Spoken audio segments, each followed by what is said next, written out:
this, I mean, this is the conversation like, does Shah Rukh gel better with Juhi? Does he gel better with Rani? Does he gel better with Kajal? And nobody won that argument because he somehow managed to look so totally in love with all three of you. Yeah, because Shah Rukh's name is Love. His second name is Love.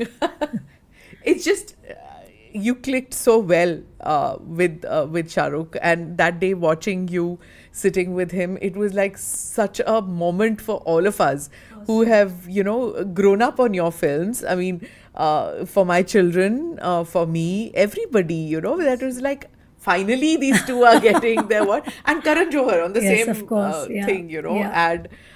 added that extra to it. I think the winning after 30 years just became even sweeter because we had an entire country, fans rooting for us.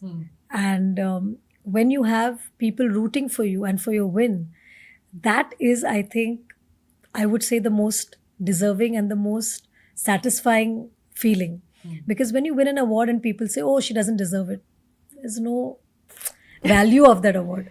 But when you win an award and people say that you deserve it and it's well earned, and that's what makes me fulfilled as Deserving nahi. Everybody was like, as is an it actor. really that she hasn't won it till now? It's like that. Yeah. Like, say, Dharmendra के बारे में भी लोग यही बोलते हैं कि क्या, like, how come? Or Akshay Kumar, they've been around for so long and they somehow never got the recognition for so many years. Whereas some people get all the awards all the time. Like, one wonders ki kaise, how these things matter. Do they matter, the awards? Of Does it course, matter? everything matters because see, I work for my audience. Like I can't tell you sitting here that I'm working so hard because I want to impress myself. I'm working because I want to impress my audience. Today when I get an award, it makes them so happy. It makes them proud to be my fans. So of course, winning an award makes it special for them. Okay.